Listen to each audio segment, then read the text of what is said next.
attention up to this, this situation and kind of try to feel what this person is thinking. Every time I see a math word problem, it looks like this.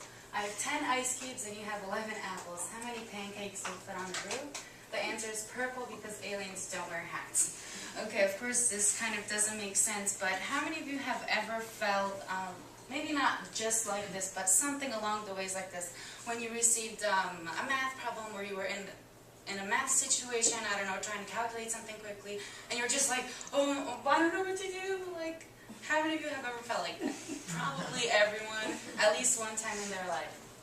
Okay, well this is called math anxiety, and don't worry, everyone has at least experienced this one time in their life, and I'm going to talk about today what math anxiety really is, how it can be overcome, and I just want to show you a little study that I actually found, which showed how we can improve math anxiety, or actually reduce math anxiety in students in a classroom. Okay, so math anxiety, well what really is it? What is it really? Well, I mean, from the words you can see that math, we know what math is, and anxiety, being kind of anxious about it, kind of stressed out about it.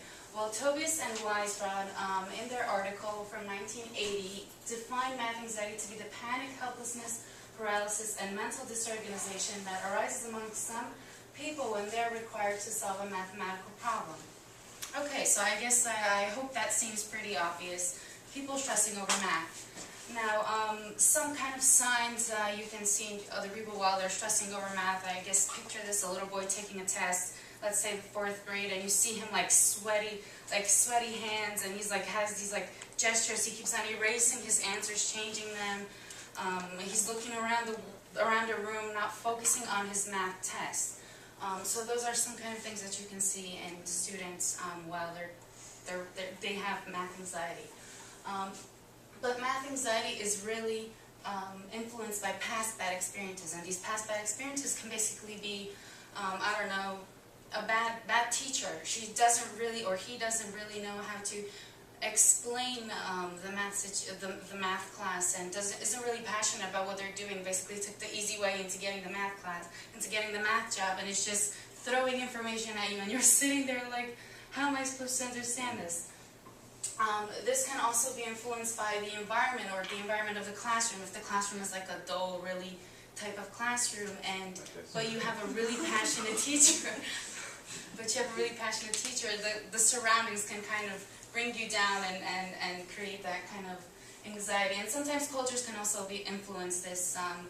I don't know, maybe if you have a culture that's more type of literature or historic kind, or maybe your family, you've grown up in a more kind of historical based family where you focus on history, and math just isn't your thing.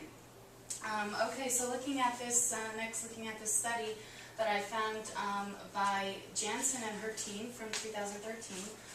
Basically what they did was take away 15 minutes of a regular class time and throw in 15 minutes of computer kind of math class, meaning that the students would take 15 minutes on a computer. They would basically do math problems, like math kind of games, and they wanted to see if this is actually going to help them. And the results are actually pretty cool. These three over here, these three groups were the groups that actually took the extra 15 minutes of class time and actually used the Math Garden. And this group didn't use Math Garden. And I mean, you can see that anxiety in all of these, for all of these students has reduced, but the students that haven't used Math Garden, their anxiety is still like the highest from out of all of them. So, I mean, I think this might be a really good idea for future reference in our math education curriculum. Okay, now how to overcome anxiety.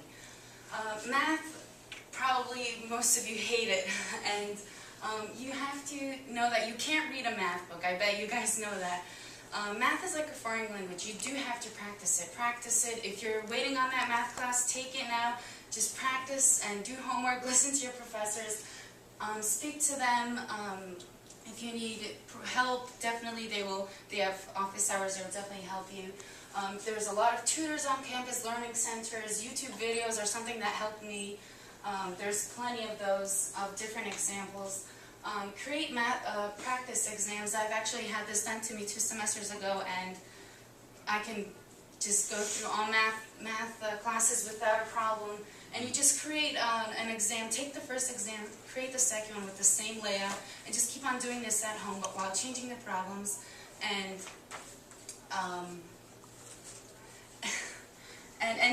it would help you.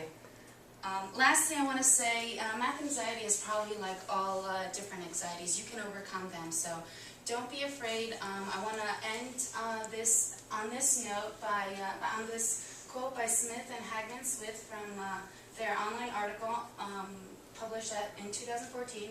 They say math anxiety affects all of us at one time or another, but for all of us, it is a barrier we can overcome. Thank you for listening.